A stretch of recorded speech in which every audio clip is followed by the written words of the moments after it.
Okay, everyone.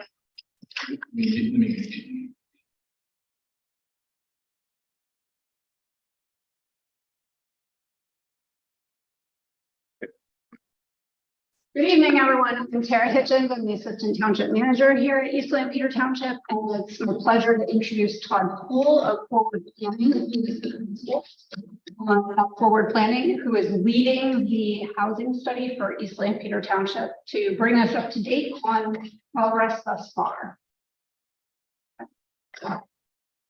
Good evening, everyone. My name is Todd Poole. I'm Managing Principal of Forward Planning. We are land use economists, and we perform economic and real estate analysis for public and private sector clients nationally.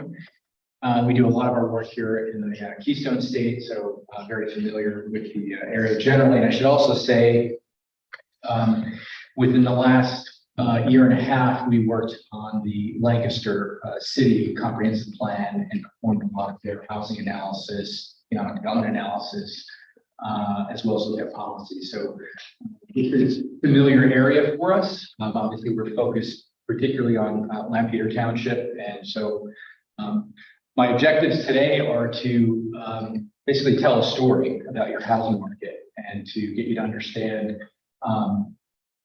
what some of the implications are if certain policies aren't addressed or certain issues aren't addressed with respect to the housing market and how that folds into your comprehensive plan. So, share my screen. One other piece of housekeeping, if everyone could hold their questions to the end, so it allows me to get a nice flow and get through this, and then by all means, you can pepper me as much as you want after we're done. I think this presentation will probably take between 40 to 45 minutes or so. It's a lot of content here, and I will tell you, most of you, or some of you, will enough to remember Reader's Digest. This is the Reader's Digest version of the report. Some of you have read already. So we don't have everything in here. This is kind of high-level stuff.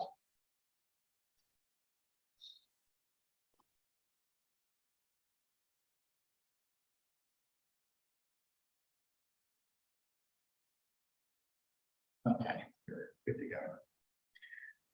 All right, so let's talk about why are we conducting this study. And as you can see on the screen, this is really was stated in the request for proposal that was put out that we responded to. This is a precursor to the comprehensive plan that I guess you will be looking to develop in the next 8 to 12 months. Obviously, housing policy is critical in any comprehensive plan. And when you think about housing, it's really about people and about the people who are going to live here, work here, and spend money here. So it's quite critical that you have a sound housing policy. The questions that we are striving to answer with this study, these are just some of the questions. I'll read some of these because it might be difficult for you to see the words. Does the supply of housing match demand for households and commuting workers? What new housing is being built or planned? And household afford to put some here in Lampeter Township? How is demand for housing changing, and how has it changed, and how is it changing going into the future? How much buildable land exists within the urban growth boundary? And for those who are not familiar, the urban growth boundary is really where you have your necessary infrastructure services, power, sanitary sewer, water to basically service homes. What type of housing is most in demand in the township? We'll talk a little bit about that. Where do current zoning and planning services allow for, public services allow for new multifamily housing development? Are there vacant housing units in need of repair? Yes, spoiler alert. And finally, is there sufficient affordable housing for renter households? And ultimately, how will the study's findings and recommendations be used? As I mentioned, this is really by design. This is happening prior to your comprehensive plan being developed. So this is really to help guide that plan. And comprehensive plan is a policy document. It is not the ordinance. The policy document is developed. From that policy document, we then develop zoning ordinance. So this is sequential. And with the appropriate zoning regulations in place, we would expect to see an increase in the supply of workforce housing, benefiting a lot of people. And speaking of people, and these are all real people, even though I pulled it off the web. These are the type of folks that need workforce housing. When we say workforce housing, let me define that for you, because not everybody's familiar with that term. Workforce housing generally means the housing that is not able to be traditionally subsidized by HUD programs such as low-income housing tax credits or housing vouchers such as Section 8. When we talk about workforce housing, we're really principally talking about middle-income people or higher, lower income people, but particularly middle-income people who are earning between 80 and 120% of the area median income. Right? There are no programs really designed for these folks. And thus, there are ways, policy ways at the local level that you can achieve workforce housing for these individuals. We'll talk a little bit about that as well during this presentation. The study is a 4-phase process. As you see here, it's housing initiatives review, market analysis, which is really where we are today. And finishing that phase up. Outreach is our next phase, which actually, honestly, a lot of that's also been completed as well. We're doing that concurrent with the market analysis. And then finally, our 4th stage is strategic recommendations, which roll out our key findings regarding this study. And I anticipate that we will be back before this body and this audience within the next 45 to 50 days with those recommendations. So we're in good shape to bring this in on time. The geographies examined. I like to inform audience members that economies are regional. There's not an East Lampeter economy, right? You are part of a larger macro economy. In this particular case, we think of it as a regional economy. So what you see on the screen here in the black bounded area is the township. This kind of Rorschach scribbly line of red represents I believe it's a 20-minute primary market area, or PMA. And that's done through an algorithm that we use through a proprietary software program. We pick a point in the township and we say, give us a 20-minute drive time, drive on all arterial roadways that are known at the speed limit. And that's the area that is bounded by that red line.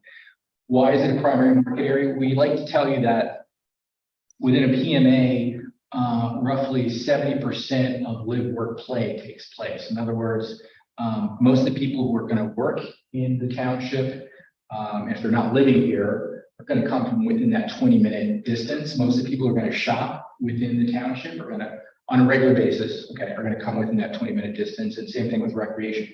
That is not to say that no one comes from outside that 20-minute area. It's what we are saying is, in general, on a weekly basis, right? That's where you're getting most of the activity: live, work, play, shop, right? And then outside of that, this orange bounded area is the county. That's Lancaster County, and then greater still is the region, 10 county. Call it the greater Lancaster region. So these are the geographies we've looked at. Not all these geographies factored into every one of our demographic factors that we examined, but a good many of them do. So let's just jump right into it. And again, I'm giving you high-level data here. You might say, well, how come I'm not seeing X or Y? Likely it's in our full report, right? We'd be here all night if I put everything into this presentation. So socioeconomic key findings. In 2023, we have an estimated population of 17,000. By 2028, the estimate is to go up by to 21,014. I will tell you that's going to be low. That 3,550 additional population. Why do we know it's going to be low? Because you already have 1,400 plus housing units in the pipeline. that's going to draw a lot more people into this township. If you just take even an average of 2 people per household, you're looking at, another 2,800, yeah, 1,400 household units, add another 2 people on top of this, and you're going to get more people. 2023 median age is 40, and I can tell you that that is pretty consistent with the region, give or take a year. It is on the elevated side. That's just to suggest that your population is getting older. I mentioned before, we did the analysis for Lancaster City. They have a median age of under 30. So just to give you a way of comparison. So, a little bit older, it's not significantly so. And then the percentage of folks who are 25 years of age and older, that's really what's the definition here for holding a college degree. 30% those who are 25 years of age or older in your township hold a college degree or greater. The takeaway here is, again, the projected increase in population is actually going to be much greater than that 35, or actually it will be that 3550, which represents about 20% of your current population. That's quite an increase. And I imagine that your police and fire personnel are going to be quite interested in that, because that's going to have impact and significance on the services they provide. When we do these analyses, we're usually pulling from both U.S. Census and a third purveyor. Company's name is Esri, which also relies on census data, but they do projections and estimates that we use. They don't know typically what's happening in a local community in terms of the amount of development that's going to occur. So their projection is, pretty conservative in terms of the amount of new population moving into your community. But in actuality, that's what you're going to be looking at coming down the pike for the next 5 years. Basically, you have an annual growth rate of about 4% per annum, as opposed to under 1% per annum, which was the estimate that we pulled from third-party data. So that's quite significant. Households. Households and population usually run in tandem in terms of growth rate. So what we have here is current number of households, and just so you know, household and housing unit are almost synonymous. I mean, if you have a household, then you get a housing unit. So we have 6,900 households as of 2023. By 2028, that is going to increase significantly. Household change about 1,420, representing those units. It's probably going to be higher than that, because obviously we can't anticipate what the number of new housing units that will be put in place here for the next 5 years, how many of those will be, but we can almost assume that's going to happen. You have a healthy median household income at just under 77,000. That's pretty robust. And again, percentage of college degree is 30%. Very similar to the population takeaway, about a 20% growth rate in the number of households. And really, this is the takeaway here. Family and non-family households in East Lambert are likely expanded by 20%. On this screen, it's a bit difficult to see. The upper bars represent non-family households, and the lower bars, 1, 2, 3, 4, 5, represent family households. What's the difference? The census defines a non-family household as one or more persons. If it's more than one, or persons who are unrelated by birth, marriage, adoption, blood, or some other legal construct, right? So they're not connected in a familial way. And then obviously a family household is just what it says. They are connected by blood, or at least an adoption. Why is it important that we show you this? Well, I can tell you that nationally and regionally, the fastest growing households have been non-family households. These are smaller households. And this is important because I'm going to show you in a short bit. But the fastest growing households have been principally 1 and 2 person households, right? So you want to keep that in mind when we get a little bit further into this. We start looking at housing units. I will tell you, like I I just showed you, these numbers that are estimates that we pull are actually too conservative based on the number of housing units that are going to be generated here, because these will also increase about 4 or 5-fold based on the number of housing units that are coming down the pike. Moving on to labor and industry. I'm just going to run through these. The 10,700 figure, total 2020 employment for the top 6 industries by employment within the township. And we'll go through those. Manufacturing and retail are your top employer industries and have been for some time. I will tell you that manufacturing has been losing employment, as it has been in a lot of municipalities and counties and regions generally, but it is still pretty robust. Retail is holding its own. It's probably slowed down quite a bit, particularly since the pandemic. Or the 3 sectors that are showing the greatest growth.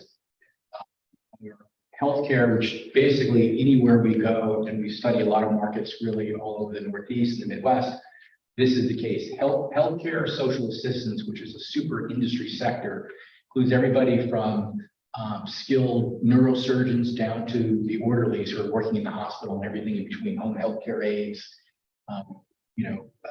chiropractors, all that fits within this industry.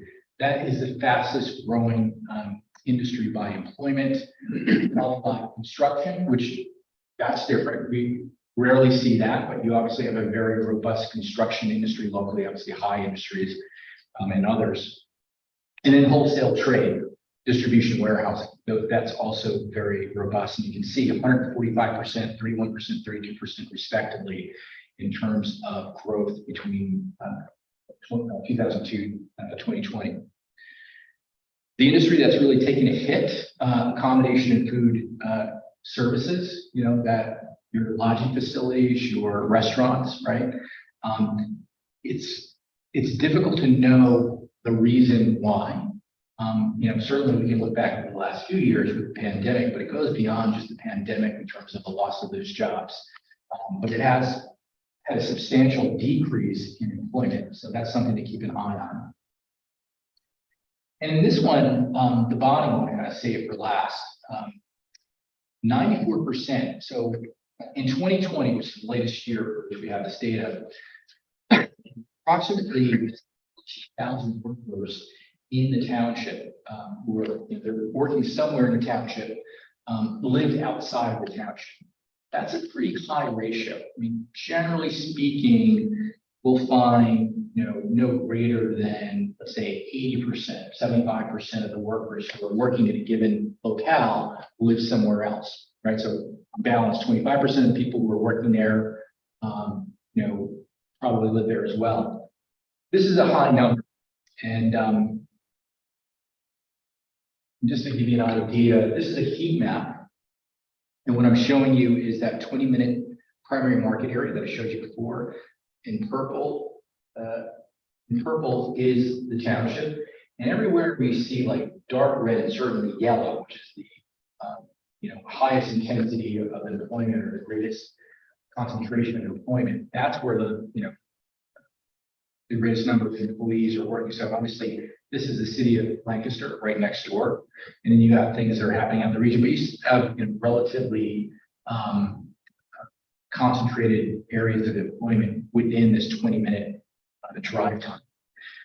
Why is this important to understand? Well, simply because I can tell you, having worked in the Lancaster project, a lot of folks there are being priced out, have been priced out for the last 5, 7, 8 years as more luxury product gets built, because that's something that pencils out from the developer standpoint.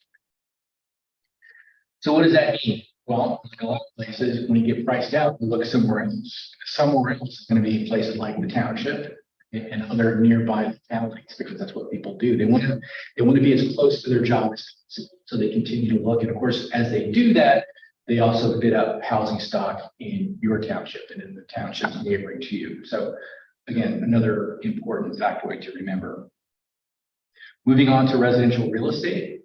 At present, again, give or take, this is a spot number, so it's never on the nose, but you've got about 7,200 housing units in the township, of which 68% of them are single-family housing units.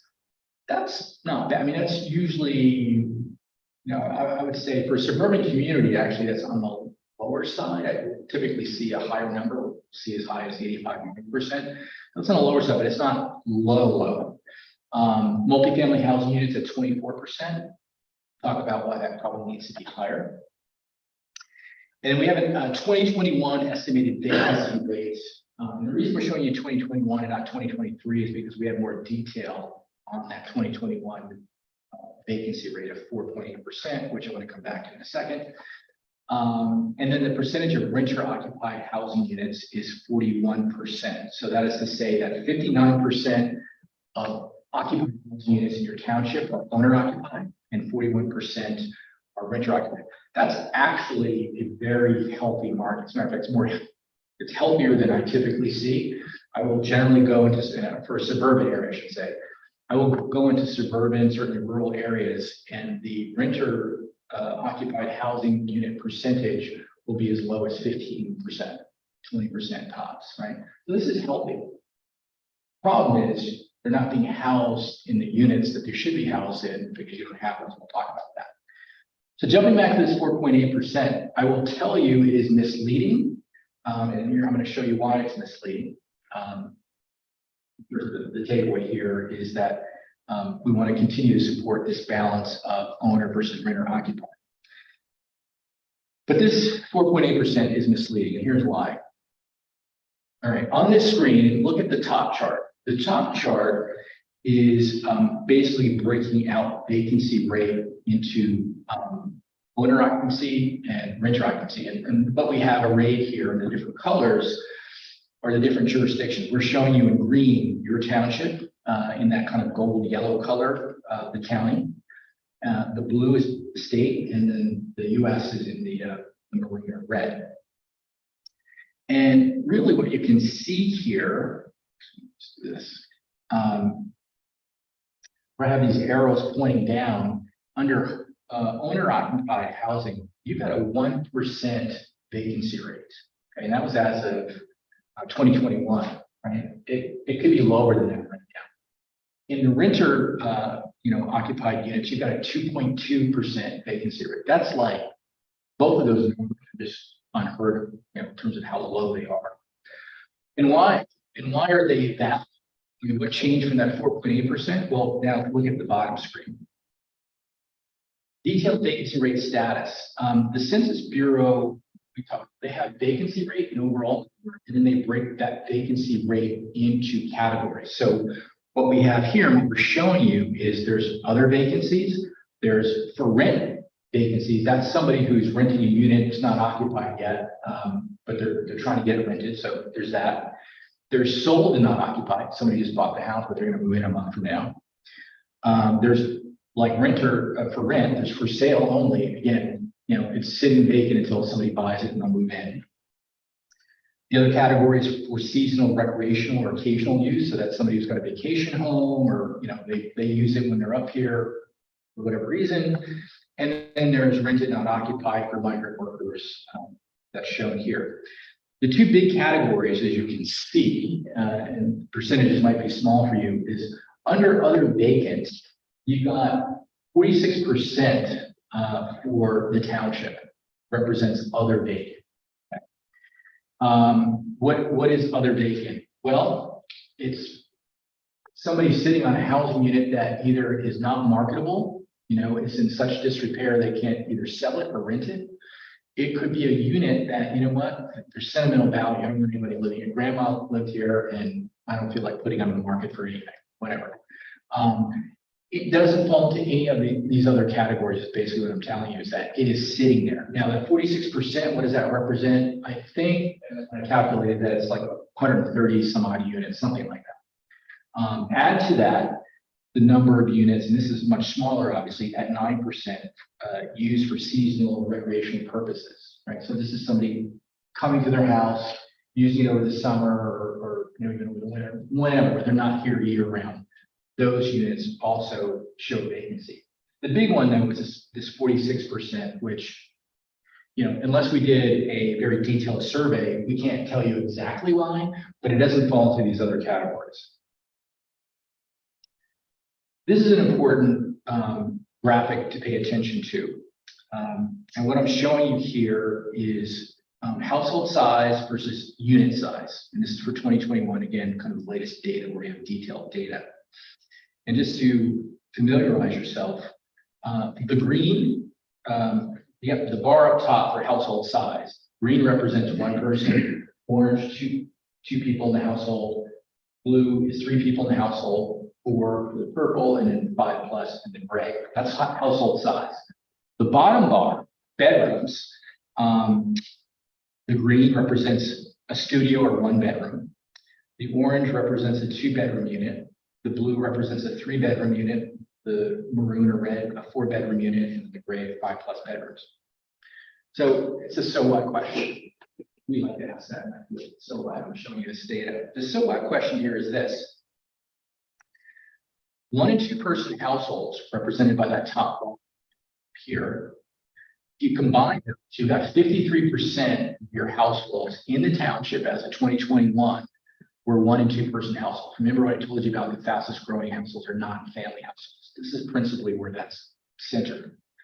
Now, go to the bedroom count. Typically, 1 or 2 people don't want to live in more than a 2-bedroom unit. Studios, 1s, 2s are really what's geared to that right. What do you see on the bottom bar? 10 and 17 representing 27%. What we're showing you is the units that would ordinarily be accommodative of 1 and 2 person households, they represent half in terms of a share percentage, represent half the number of 1 and 2 person households, right? That is significant. And quite honestly, I don't know if you've ever seen that kind of disconnect or mismatch before. Or another way to put this is, you've got more than half of your households in this township who are 1 and 2 person households, but under 30% of your total housing stock are studios, 1s, and 2 bedrooms. It's pretty simple math, right? And it's more than just shares. If I actually calculate out the numbers, you're short by more than 1,000 units of housing to accommodate those folks. Now, I will say this, obviously, there are people, 1 or 2 people who say, no, I want the 3-bedroom house, I want the 4-bedroom house. Great. I will also tell you that they become the exception to the rule in today's market. They don't need that kind of space. They don't want to maintain it. They don't want to pay the expenses, so on and so forth. So this is a very, very important thing to pay attention to.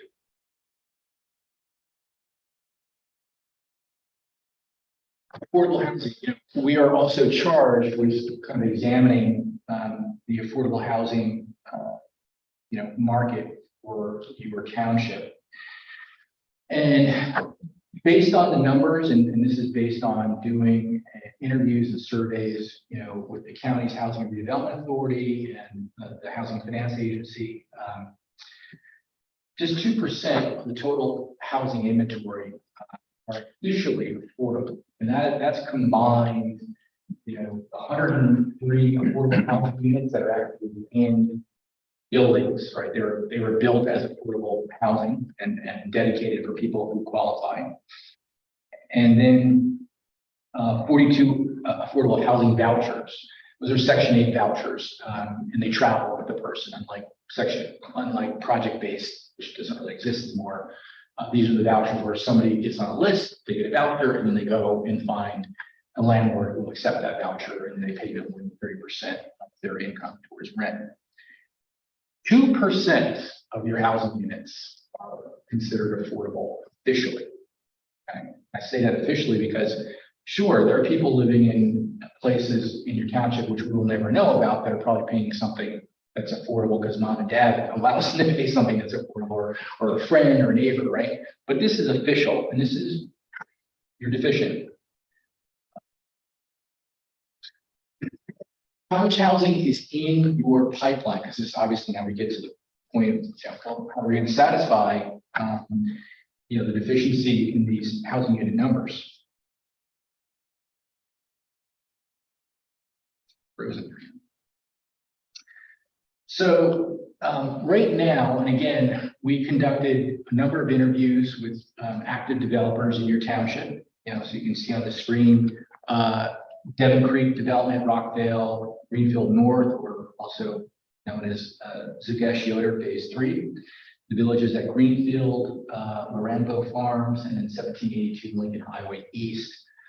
And you can also see, where it is in the planning phase, partially built, construction, under final plan review. And then in that third column, the typology of housing, whether it's, single family, apartments, townhomes, that kind of thing.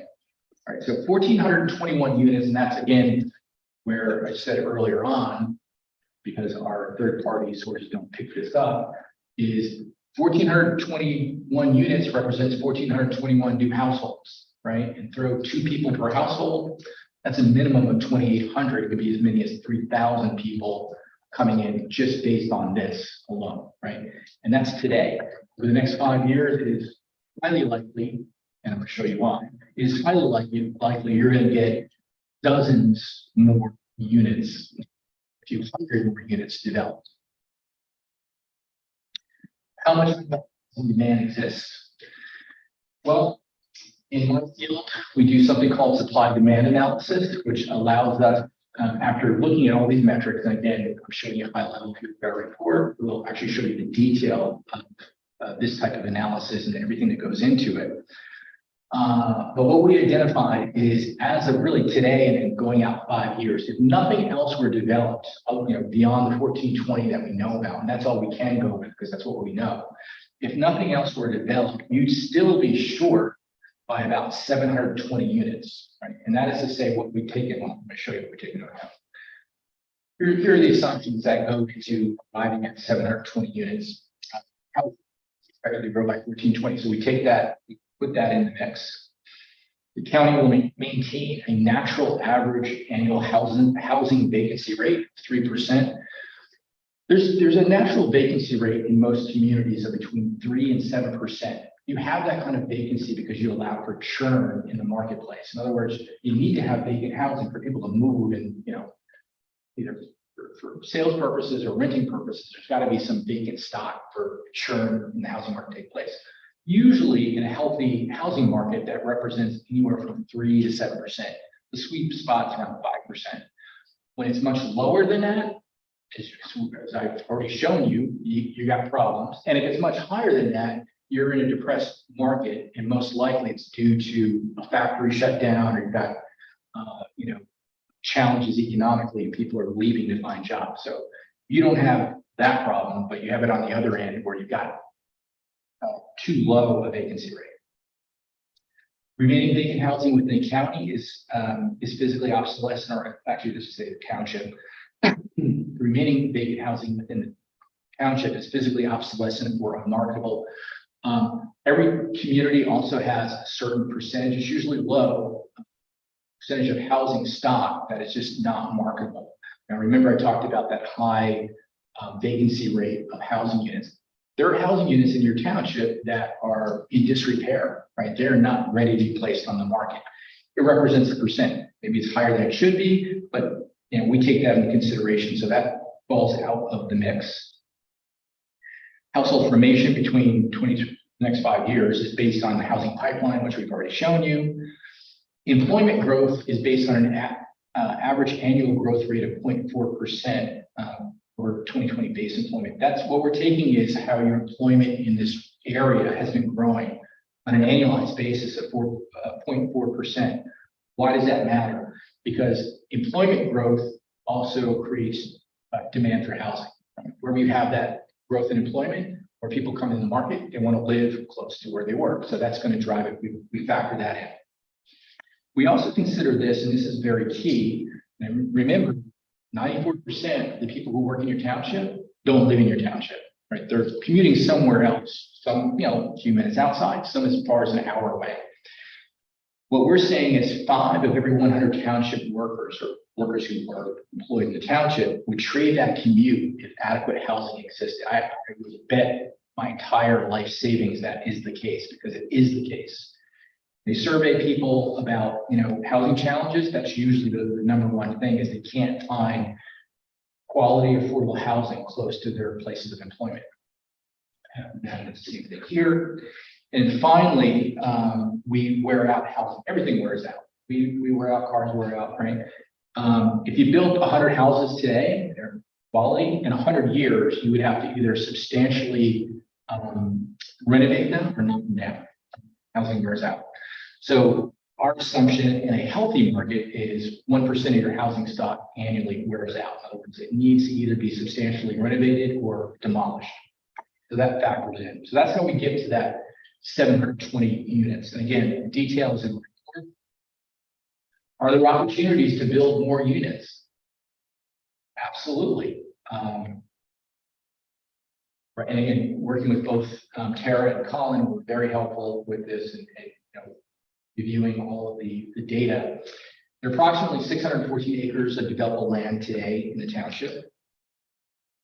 587 acres of those acres are zoned to permit residential development.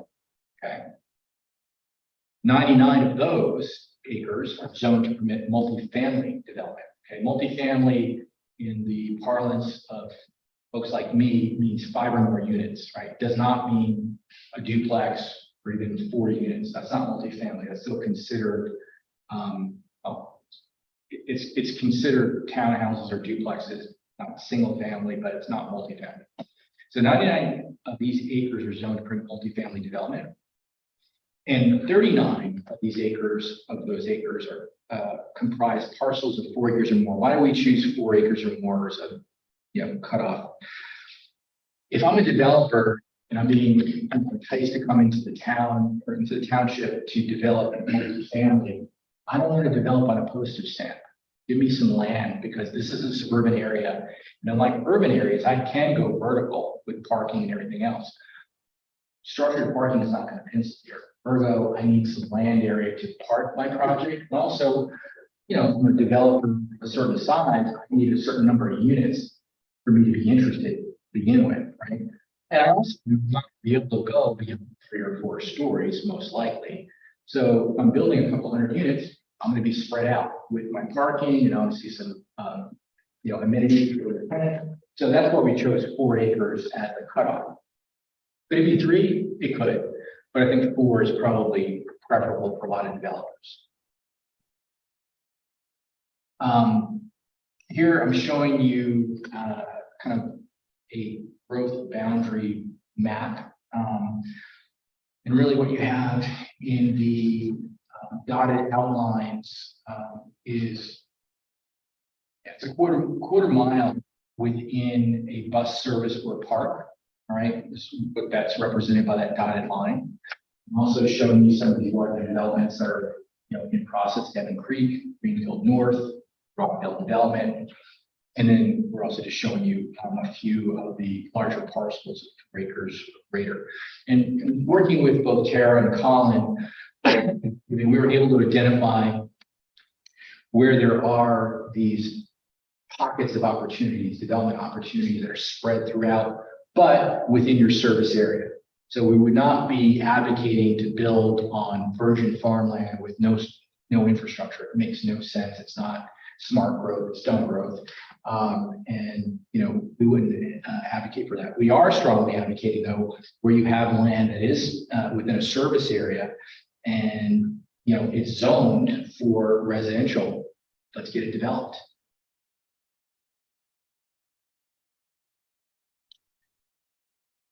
I just want to go back here for a second too. And when I say let's get it developed, keep in mind what I've shown you thus far with who's not being housed adequately, households of 1 and 2 people, okay? And also keep this in mind, the environment in which we currently find ourselves. Relatively high interest rates, although not historically high, as I've, when I grew up, I remember my father complaining about a 16% interest rate. Now I know why. In historic terms, 7% still, historic terms, not that bad. But when you look at 2 years ago, yeah, that's pretty bad. It's more than double. But more importantly, what's happening is that housing prices have inflated so greatly that 7% does hurt a lot. And I will tell you this, and most economists, housing economists certainly agree, that for the foreseeable future, millennials and, Gen Ys are not going to be able to afford to purchase their own homes. They're just not, right? The cost of a house, the interest rates, and everything else is just not where they need to be. And so what does that mean? Renting is going to be the way to go for some period of time. And what's interesting is here in the US, among all developed countries or industrialized countries, it is only the US that has such a high owner occupancy rate or such a high ownership rate. Right? And that was by design when you go back to how we subsidize mortgages and make mortgages for 30 years and so on and so forth. The country did that. That's why we have, on average, 65–70% of the people who are housed in this country own their homes. Right? That was fine when we had a market that actually worked like it's supposed to. Now the market that is, is being disrupted and is going through turmoil. And as a result, and for the foreseeable future, we're going to need more multifamily housing. Right? We can still build single-family units and owner-occupied units, but we still don't have enough housing, and particularly multifamily housing in particular places. And I'll say, you're one of those places. This township is one of those places. What are the next steps of the study? Well, as I mentioned, this is a 4-phase study. And so we've completed the housing initiatives review. This is really the end stage of phase 2, which is the market analysis. We have this scheduled as the final task of phase 2. We are really through most of phase 3, which is the outreach phase.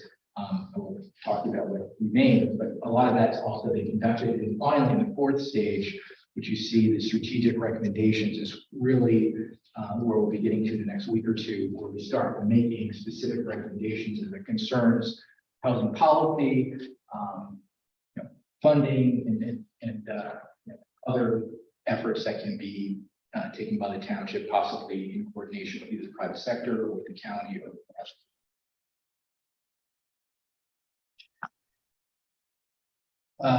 the stage that we're now entering into outreach. If you haven't been notified, there's a survey that is now live. And again, we work very closely with Tara on this in terms of developing that survey, and some of the community folks got to weigh in on that.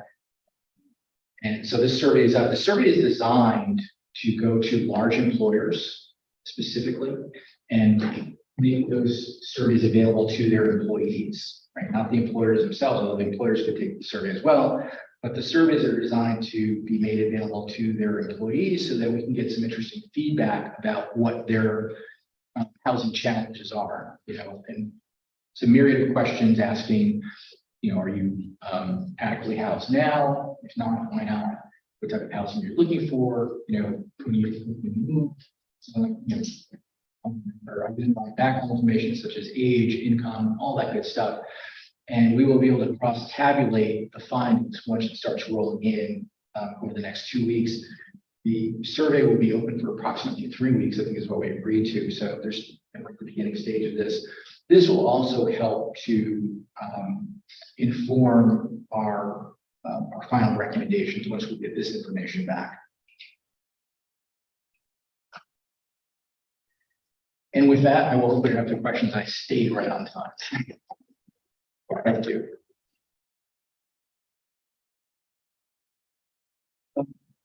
This is our website on the screen behind me. So if anyone has any questions, they can certainly go to the website. We have a link on there called apps at landusimpacts.com, which is our other branded name. General information there. I also have business cards up here if you want to contact me directly.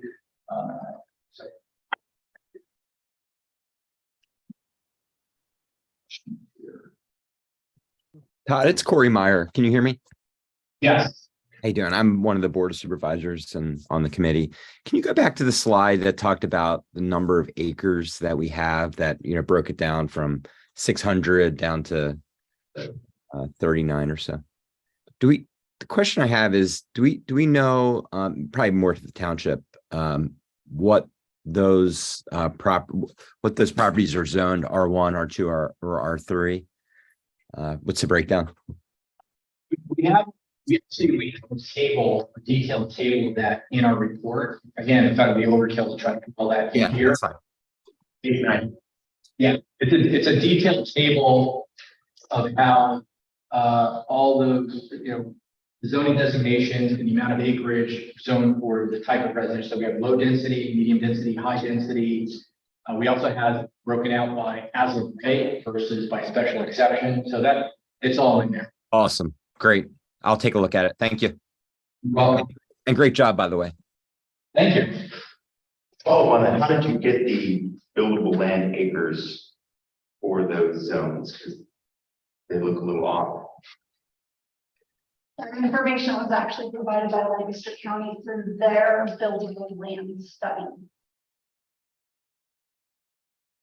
What she said. It was directly from county planning. Like general commercial 2 is 2.9 acres, and I know there's one vacant parcel that's 4.5 acres. Right. Here's what I'll say.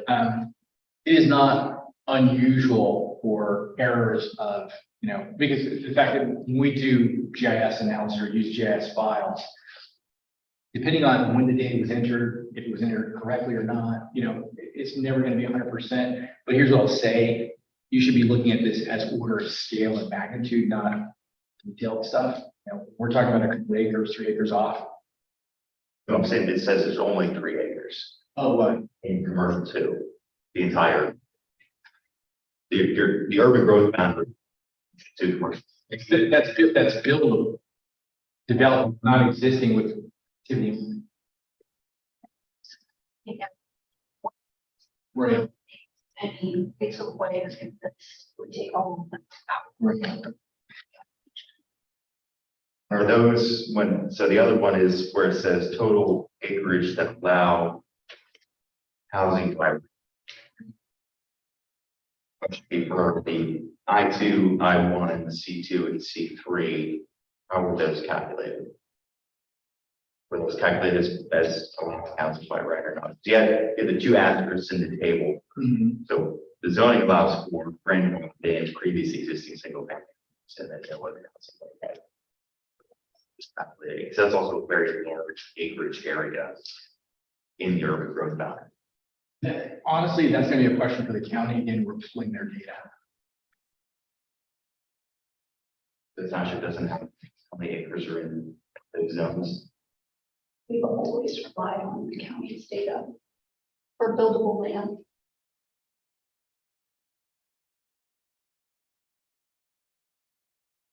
You mentioned something that's 12 acres to be built. That's 5 years, I'm assuming. 720 units that you're shy based on the demand calculation. I mean, so in other words, unmet demand, we've calculated that if you drop 720 housing units of various types today, you could probably meet what's unmet. Yes. Right. Yeah. How's that sit with the house? Excuse me. Is that baked into that 1,450? But what I'm trying to look to, it's at 720 would be broken out in some sense based on need of size. Most often, that's going to be or need to be multifamily. Yeah. I mean, in fact, they built 720 multifamily units. You're free. 2 bedroom?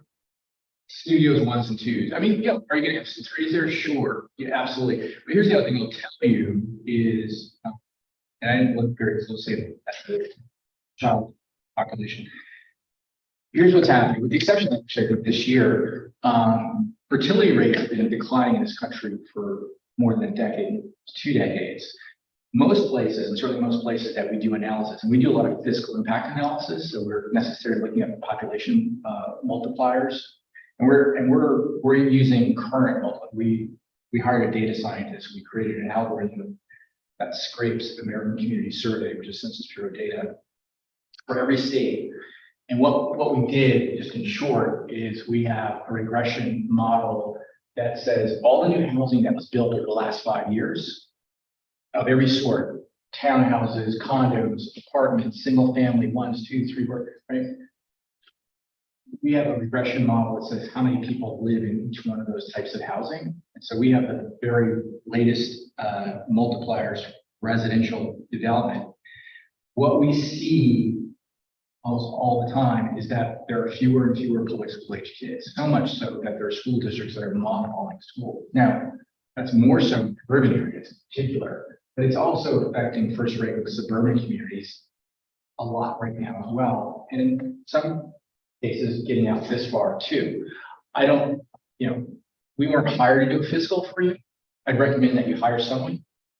But you're going to need to do a fiscal analysis because simply all the units you're going to have coming on or still yet to come, you're going to be bringing more people. That doesn't necessarily mean you're going to overwhelm your school district because demographically speaking, young people today, I'm talking, anywhere from 20 to 35, 40, they're just having fewer kids, right? Fewer kids, fewer in school. And why does that matter? That's a good thing if you don't want to overwhelm your school district in terms of service costs. Right? And also it's the whole gets to the NIMBYism of people who want to fight multifamily apartments. Because guess what? I stand in front of a lot of forums telling them it's not real what you say, because I study this stuff, but they don't believe it. Then they get built, and we've done the after analyses. We've done it for developers, we've done it for municipalities that show exactly that. Now, I've worked on a project that's 200 units of multifamily that 10 kids in it. And that's not abnormal. So my point is this, is that yes, we need the 720 units. We do take into consideration the 1,420 whenever that gets baked in. Those 720 units, I would highly recommend that they're being approved 80% at least for multifamily. And also for this reason, and I didn't say this, and this is important to say and hear, housing and economic development are inextricably linked. If you have a poor housing policy or poor housing market, it's going to undermine your commercial and economic endeavors. Why? Think about it this way. This is happening today, has been happening. The employer is trying to keep their talent with them. Talent saying, I can't afford to live here. And I'm tired of commuting 30 miles away, 40 miles away. Guess what? I'm finding a job close to where I live. So one of two things happens. That employer either loses that valued employee or they have to dig deeper in their pocket to make it worth their while to stay. Either scenario is not all that, palatable for the employer. So my point is that if you want to bolster your current local economy, one of the ways to do that is to ensure that there's enough housing here. And I say housing, obviously, talking workforce housing that I identified earlier on, that really is available to folks who earn between 80 and 120% of the area median. Okay. That's what we're talking. Units, how many units available right now? I see the number 7,210.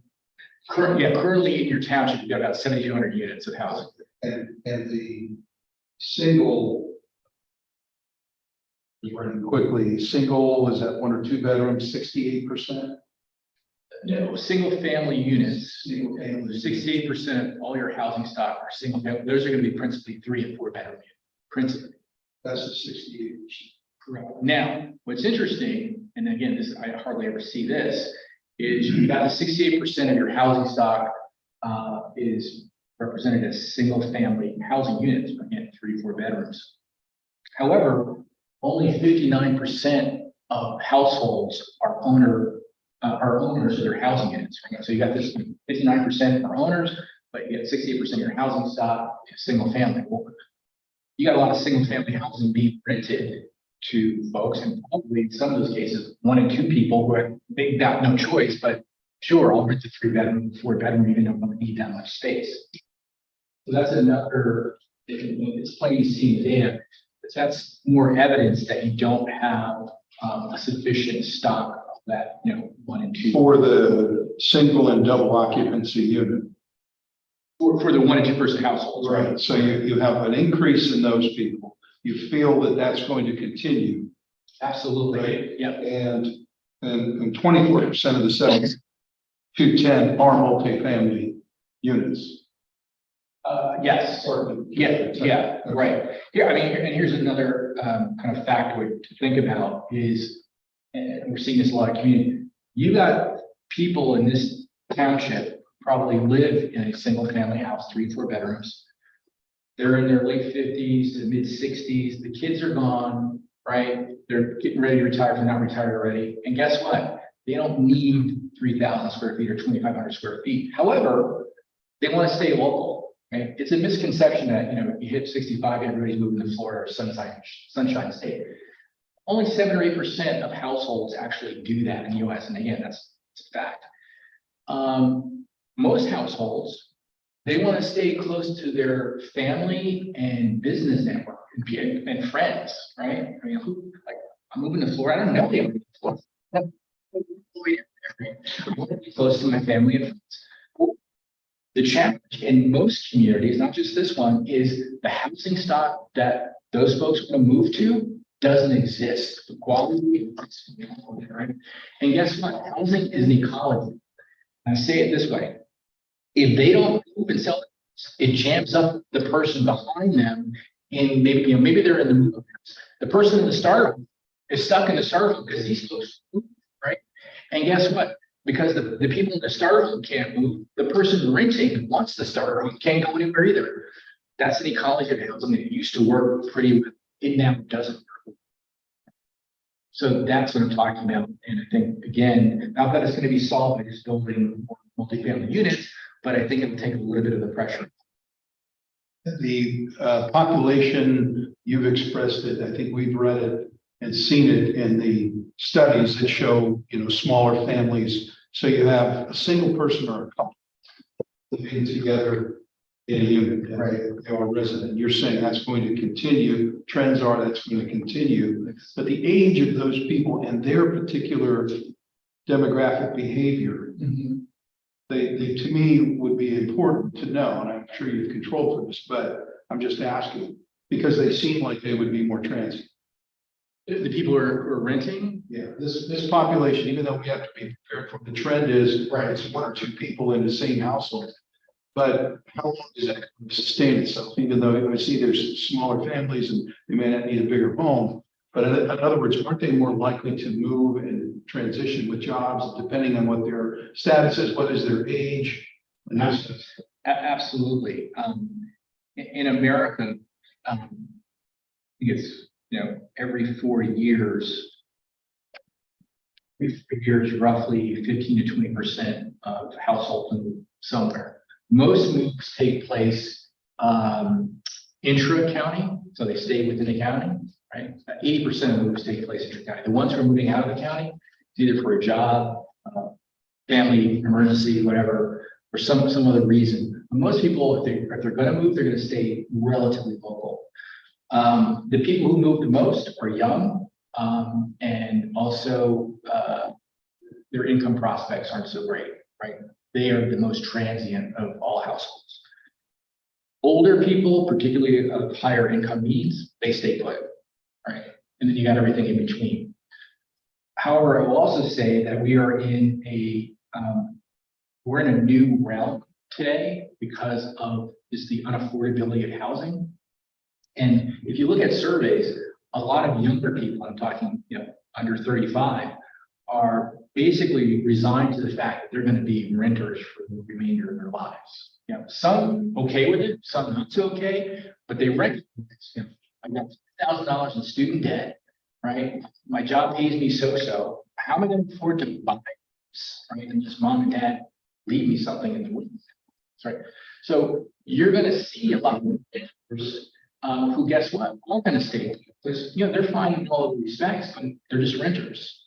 And that's not, if you go back before the government started subsidizing mortgages immediately after World War II, that's the way it was. There were way more renters than there were homes. I mean, it had been that for decades. So now it's heading back to that, that period of time in terms of people renting versus owning, which, land use economists will tell you that's a great thing that you've got more renters because it lubricates the market for renters, tied down in the house. And of course, as elected officials, and you're like, wow, that's fine for the labor groups, but I don't want people coming and going. But I do believe it's going to be different this time because they're going to go where to rent another place. And very few are just going to find a place where they can buy and still, work for the company they work for. Not everybody's going to be a telecommuter. Yes, there's a certain percentage of that, and that's shaking itself out. For the most part, there are people that, I'm going to be renting for a very long time. I like this community. I like the services that it offers me and all the other amenities. And I'm just going to be a renter.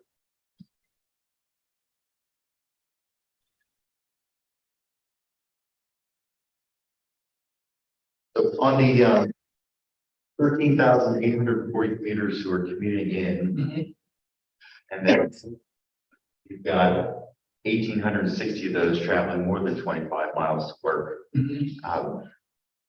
How did you get that?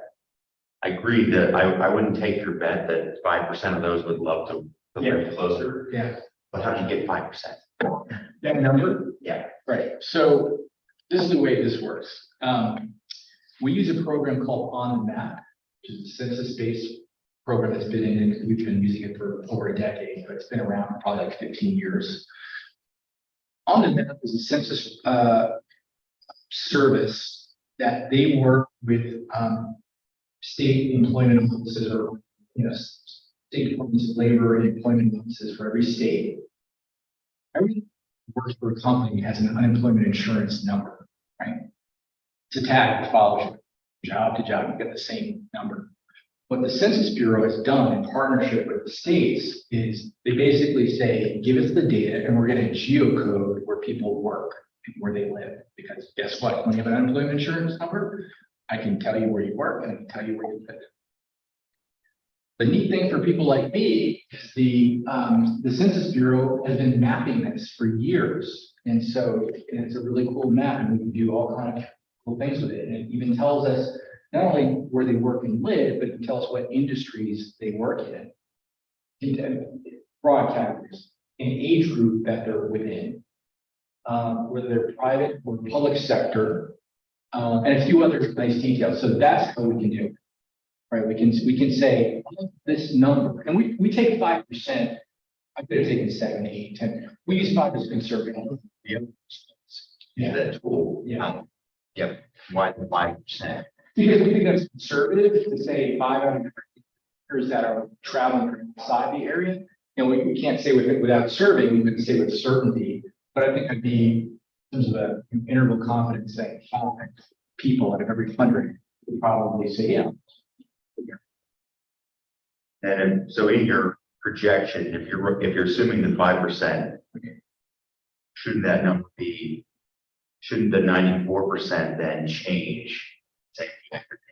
So if you're saying 700 people, so we're adding 1,400 units, 700 of those are potentially takes new units, then would that change the 94% moving to a lower number to 92? Well, remember, people are constantly going to be, moving in and working, and So we're increasing the housing stock at a faster rate than we're increasing the jobs. So and if you're assuming the 5%, then the other numbers should drop. you should, yeah, I think so. But don't quote me on it.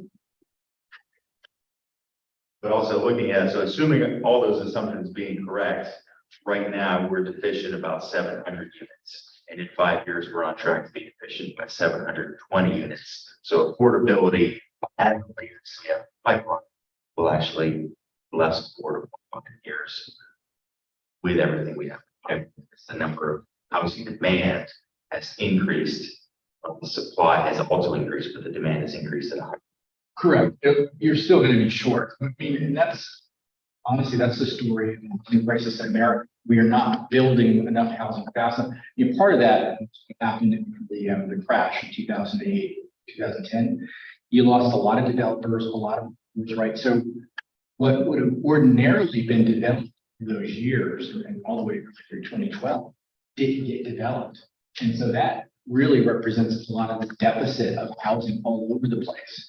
And then, lending standards got tighter, and you didn't have as, the other challenge is you can't find enough skilled labor to build it.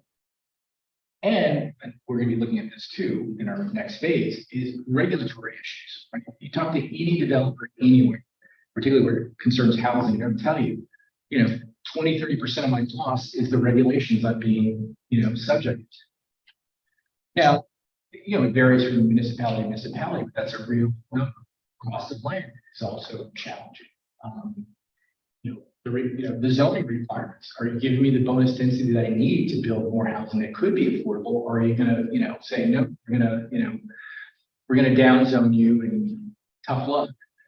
Or are you requiring more parking than is really necessary? Now here in suburbia, you're probably need some more parking, but even that can be, whittled down a little bit based on what the market is showing is really needed.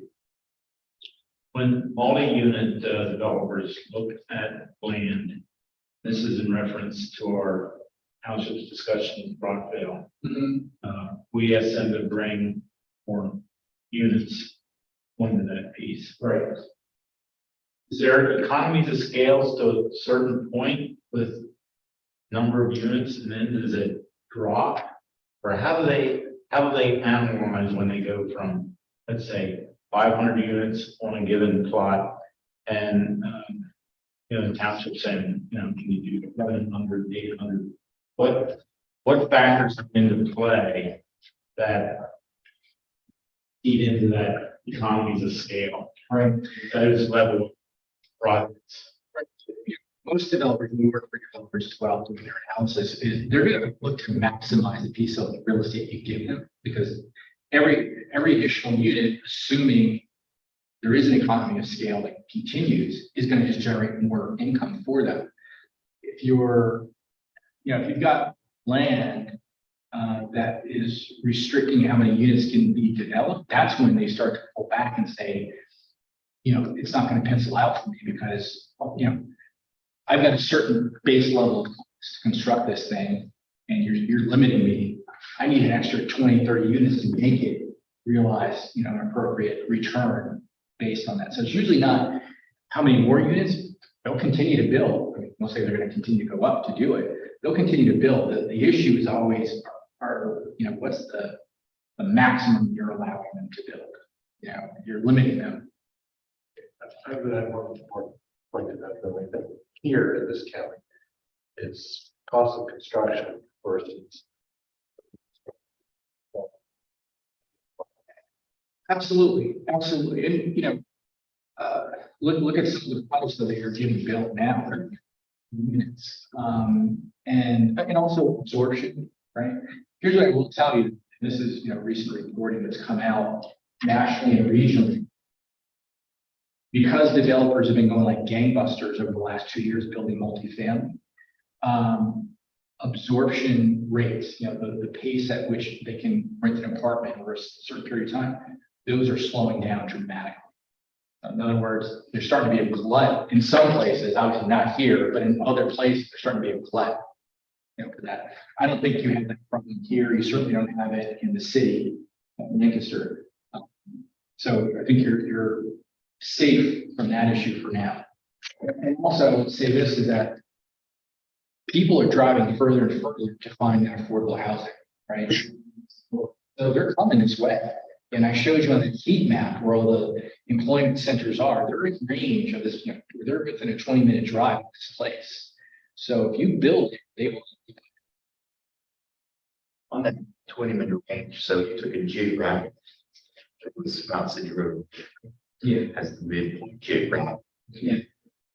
You think I'm gonna shift that to jobs? So closer to where we Hey, the apartment's not that great.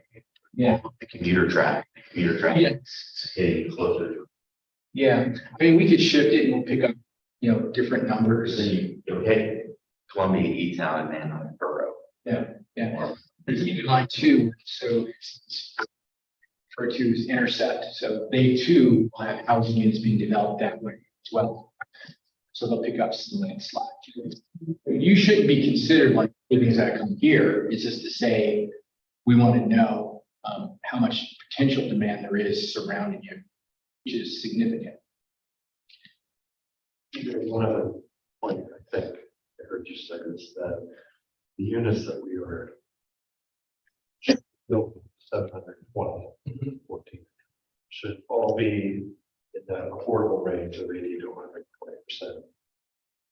Well, I guess I'm asking parts, should township policy be directed to make those units Is a workforce. developers are going to build? well, yeah, they're building luxury. So it's penciling out based on what they're allowed to build and all the other restrictions and the cost of land, blah, blah, blah. And this is where I think, where we're going to get into this next phase, looking at policies that can make it palatable to build this quote unquote workforce housing. Because let's face it, the kind of housing that we're talking about, they're not getting low income housing tax credits to build. They're not doing vouchers for this. There might be some county money here and there, but by and large, developers are developing this kind of workforce housing through zoning incentives, right? Give me more density than you otherwise would. And you're not just giving it to them automatically, you're saying, here's as a right. And oh, by the way, if you make 10% or 50% of your units affordable, I'll give you some homes density. That's a typical interplay between private developers and a municipality. Okay, because now the math can work. Now, you're giving me that bonus density. Talk about economies of scale. I get to build more units per acre or some unit of land than I otherwise would have. I can make those numbers work. Because I can make those numbers work, I can lower a price point on rents under a agreement that these are units for qualified folks who are in that 80 to 120 range. So it's not federally funded, right? And I tell you what, developers hate nothing more than federal funded housing project. First of all, I think it's expensive. It's like 20 to 30% more expensive than if you just had to build a unit, right? It's an oxymoron, it's affordable housing. They would much rather do it this way. There are less hurdles to go over. They understand it a lot better. That's the other thing too, is going through low-income housing tax credits or any of the other federal programs. A lot of brain damage that takes place trying to make that work. I'm a consultant and I only do some of that sometimes because it's Byzantine, because there's so many different financial layers that have to be in it. Split and do this. And that's why there's only a relative few affordable housing developers that even mess with low-income housing tax credits, federal loans, so on and so forth. So you're better with these developers who don't want to mess with those programs. Sit at the table and say, how many affordable units could you give me based on favorable zoning? How many affordable units could you give me if we got the local utility not to charge the same hookup fee for a unit that's affordable versus one that's not? That we worked in College Township, PA, so State College a few years ago, and it was on the zoning policy market study. And in an interview session, we had a whole bunch of people, and one of the representatives from the local water utility, wastewater utility. And the question was, well, how you're charging the same 45 grand a unit for hookup to this affordable unit as you are to a market rate unit. So they said, you could lower that, couldn't you? And the guy said, yeah, we could. Just like, as in we could. And so it just made me aware that you can negotiate that. Again, let's make it for that unit. It's a great thing to do, and they can do it. So there are ways to make it work out. And so it's just getting creative. In terms of your analysis of East Lampeter in our region, do your numbers sort of assume that everybody else in the region is doing what we're doing or experiencing what we're experiencing? Or are we in some way different than the rest of our region? When you say different in terms of the housing shortage you're realizing? Yeah, demand. No. Maybe order of magnitude, you might be different in some smaller communities, but I think everybody's realizing it. Here's the difference though, and I would leave the city of Lancaster out of the equation because they're so different, right? It's a city. But outside of that, you're an employment center, and really the employment center that you have, and this is why it's critically important to get this workforce housing in. Most of your employment, and I showed you those top 6 industries, save for a certain number of occupations, most of that is low and middle income, low skill, semi-skill stuff, right? These are not people that are making much more than 50, 60 grand a year, if that. Right? You got a lot of retail people, you got a lot of accommodation and food service people. Yes, you've got construction people in there, and you've got all manner of healthcare. But as we know, most healthcare jobs don't pay a lot unless you're a skilled nurse, BSN and all that. But so the point being is that your economy rests on the shoulders of low and moderate income folks, which is okay. It's making your economy run. However, these are the same folks who are getting squeezed. And as they get squeezed, their employers get squeezed. And I'm sure the survey, we'll hear it when we see the survey results, but I'm sure if we talk to these employers separately, they'll say that, like, yeah, my folks are having a hard time living close to here. And that's a challenge for us. So if you were to say your top 3 takeaways right now, what would you say? Top 3 takeaways is you got a lot of land to play with to develop housing, which is great. You're better off than most communities that way. Some communities say, yeah, we need it, but we don't have a place to put it. That's a good takeaway. The second takeaway is get ready to have these conversations with your active developers because they're the ones that are going to build it. Did you say they're coming? What's that? They're Yes. I started with a developer who did a lot of that work, and they said market conditions generate our activity. Yeah. They said the zoning. They said not necessarily, it's market. We'll go to zoning later. Well, yeah, they're going to. Yeah. Location, the people, Yeah. those types of things. So you're saying, what in your estimate, there's no question they're coming. Oh yeah, the market is, listen, people have to be housed. And granted, right now, with the interest rates where they are, that's having a bigger effect if people buy a house, not rent.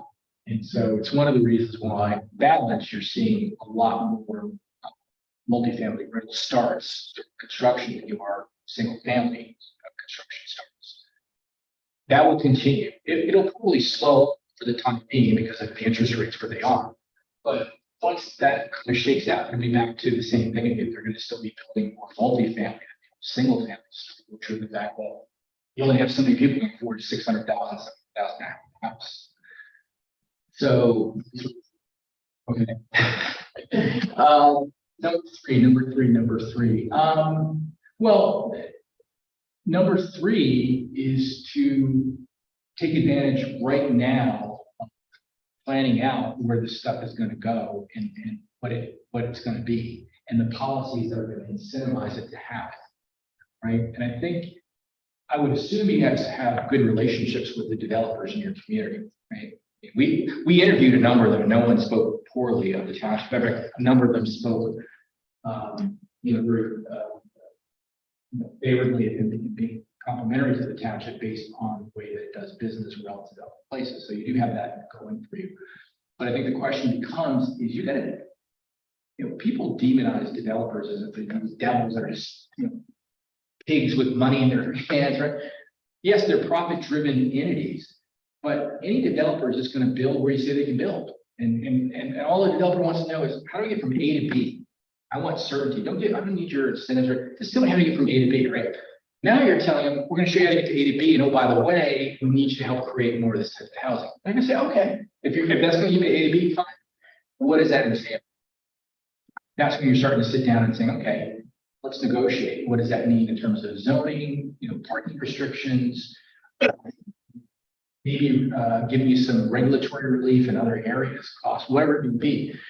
Putting that together also means you're going to be viewed favorably by the developing community, which means they're going to be coming here faster first than other places, which also, that's what you want. And you can control it, you're not gonna get run over if you control it through policies, through your comp plan, and ultimately through your zoning ordinance, which is why we're doing this study. So that would be my third takeaway is, start preparing to plan out where this housing takes place, how many units you want to see developed over X number of years, and then having these negotiations with the developers. One question I had on the side before I was going to ask you, is stock down also because of COVID shutdown? We say housing stock. Oh, yeah, well, that definitely is a hiccup. And the critical thing is this. And I remember because we do workforce studies. Pennsylvania as a state ranks not favorably, but like among the top 5 states where over the next 5 to 10 years, something like 60 to 70% of your skilled tradespeople are retiring, and there are not enough young people standing in line to take their places. And most of these states are in the Northeast and Midwest, right? And so you talk to any union or tradesperson, carpenters, electricians, plumbers, right? They can't find enough young people it's one of the reasons that, you're seeing a lot of, Central American immigrants and immigrants from Mexico working on project sites. Because they're pulling people from anywhere they can get them to be skilled laborers. And that's also slowing down construction and obviously raising the cost of it as well.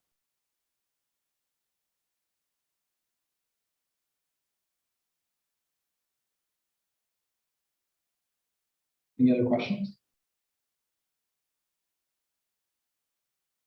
And as I mentioned in our report, it's pretty detailed. There's a lot of data and information. I will also tell you we're going to be providing another iteration of it because we caught some places where numbers weren't carried over to other pages. So that will be updated. But for the most part, it's completed.